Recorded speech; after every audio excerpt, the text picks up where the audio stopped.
When I grew up on a farm, as a little boy, and we put up hay was one of the things we did most of the summer.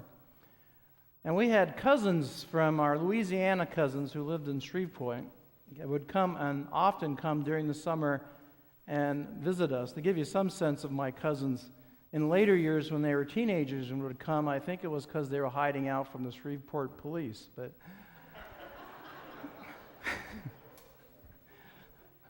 But this is an earlier story, and I had one cousin. He was the youngest cousin. And one day we were putting up hay, and afterwards, and he never helped, he'd come out in the field with us and watch, and never much said something. And then one day at supper, after we'd been a day haying, and he'd been out hanging out on the edge of the field watching us, he said, haying is just one of my favorite things that I do when I come to visit. No, I'm not done yet. He said, because I just love watching you guys' faces turn red. Well, of course, Jerry endeared me to the rest of his life. He's endeared me from that comment. Well, when we say lay down, as it says in the bulletin there, of course, the laying down we have in mind here is not like Jerry laying down on the job, is not the kind of laying down that we're talking about here. We heard both in the gospel and in 1 John. Jesus uses that expression, lay down my life. Lay down my life, which is something very much different than Jerry's laying down on the job. In fact, it's quite the opposite. Lay down my life means to offer myself up to the ministry and work that needs to be done. This last, I guess it was 2 or 3 weeks ago, Jesse talked me into thinking our grandkids are coming for the summer. And Jesse said, we need a swing set in the back. Not a big major one, just a little one. And so I kind of reluctantly said, okay, knowing who was going to put the swing set up, of course. And so you know how those things are. You get this big box, and I actually got it in my car and got it home, and you open it up, and the directions are slim. They have these pictures, with the little arrows that show different places, and you're kind of supposed to figure out. In fact, one of my first lines I loved was, it said, make sure your pole is turned so that the large hole is on the right and the little hole is on the left. Didn't mention which pole I was talking about or anything like that, so I spent a long time with that. But I decided I needed to do the job, so I got right at it, because that's just kind of who I am. You see a job, it needs to be done, you get right at it. Well, the big part had 2 pieces to put together, and of course when you got this pole that's about 6 to 7 feet long, and you got to put 2 legs on either side, and 2 legs on the other side, and you got to screw in 2 screws on both sides, that's hard to do with 2 hands. I figured out a way to do it by screwing them in ahead of time, because I was brought up, I still have this bad, I guess it's part of our American rugged individualism. You ought to be able to do it yourself. And somehow I managed to do that. Yes, one of the screws got a little bent and out of shape, but it's up and it looks okay. Now, I share that little story as to say a couple of positive things and a negative thing. The positive things are sometimes in life you just have to confront things and do that. You can't let things lie in the box. So when we lay down our lives, that means we offer ourselves up to do the work that needs being done, when it needs being done. Not always on our time, not always when it's convenient, not always when it's simple. And that swing set was one of those symbols of that for me, something that needed to be done, and I had to get it done fairly soon, or not as soon as I got it done. I tend to like to get things done early rather than late. But our call to lay down our lives, to give ourselves up for Christ, also says we have to do what we need to do when it needs to be done.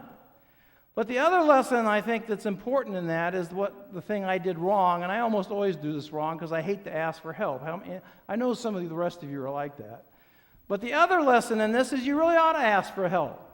We do things better when we do it with somebody else. We do things better when we do it as community. And I would have gotten that up much quicker and much more effectively and more efficiently, and I probably even had a better time if I'd been willing to say to somebody, help. And I know there would have been some people who would have helped if I'd only asked. So the other thing we do in the church, when we see that thing about lay down our lives, we think I have to do that all by myself. It's about my sacrifice rather than seeing it as about, in fact, sometimes it's laying down our pride and realizing it's as community that we do the things that we do best. Jesse was reading, I didn't actually read the article in Art Magazine this week, or this month, but it pointed out how older children and adults often have problems getting along because of a problem that both sides have of wanting it to do it my way.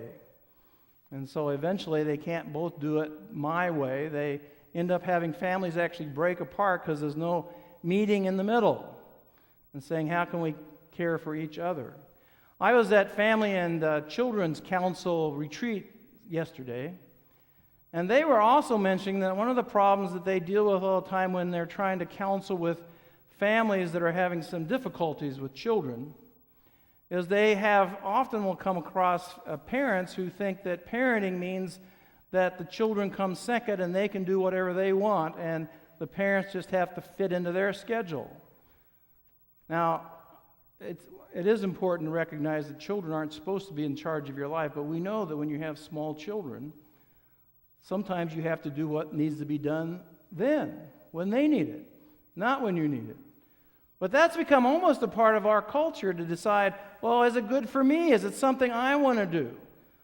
We set up our priorities around what do I want to do, rather than asking the question, what would be more important for us to do, or how do I add or give to community or to God's purpose by what I do with myself. So this meism becomes an issue at many levels and in many ways.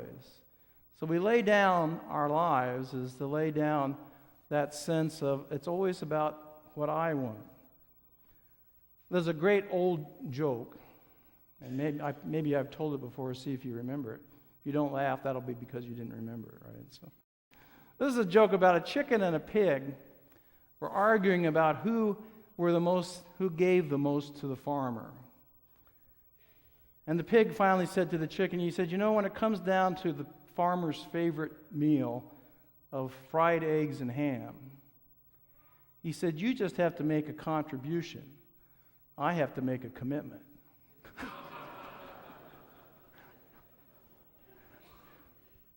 Or lay down your life. There's another great pig story I was reminded of. Actually, Bill Cotton, who is a retired pastor here, sends out these little blurbs about suggestions on sermons. And he was both pointing out how when he grew up, he remembered he had one farmer who had sheep, and those sheep were just as clean and nice as could be because the farmer really thought of the sheep as important and took care of them and cared for them in every way he could. And the other sheep were just sort of left to wander until they needed to get the wool off of them, and they were always messy, and of course getting the wool off was harder too. But he also reminded me of the story of another great shepherd. How many of you remember the movie Babe? It's sort of an obscure little movie. The movie Babe is about a sheepdog who's a pig. It starts out with a story that Babe, and I can't remember now why Babe is adopted by the mother sheepdog, but she takes him on and adopts him. The male sheepdog's not happy about that. But she decides that she cares about this little pig. And so this little pig grows up thinking he is a sheepdog. And because of that, the master actually gets kind of attached to him, and they go out one day with the other dogs to guide the sheep in. And little Babe gets out there with this flock of sheep, and he starts going, roof, roof, roof. And the sheep go, because he's a pig. He said, you're not scary like those wolves. That's how they called the sheepdogs. And so Babe had a conversation with them, and he said, well, if you go where I want, it'll work well for you, and it'll work well for me as well. And so could you just maybe go along with this, and let's see if we can work together. And he developed a relationship with the sheep. So he became the greatest sheepdog there ever was. So his master took him to a contest. People looked a little askance at a pig that was a dog that was a pig, or a pig that thought he was a dog. But the point of the story, of course, is a couple of things. One, just because someone's different, it doesn't mean those skills might not actually be helpful. I mean, that's sort of the image of Babe, the pig, who's actually a sheepdog. But I think the bigger point was that instead of forcing and scaring like the sheepdog did, Babe created a relationship with the sheep. He developed a way of working with them instead of forcing them to do his will. Now, in his case, he had to do that, but it ended up to be more effective. They actually worked with him better. And again, we come back to that idea of that not only, we sometimes look at ourselves as the sheep and Jesus as the shepherd, and that's the passage we see here in the gospel, but notice it's pointing out that we're also supposed to be like shepherds. We're also supposed to love each other. We're also supposed to care for the other sheep.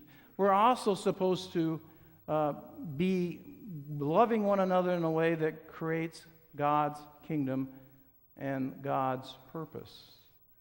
So we are called to be not just sheep waiting for someone to direct us, but to be shepherds, caring for one another, being in relationship. Laying down our lives is actually offering them up.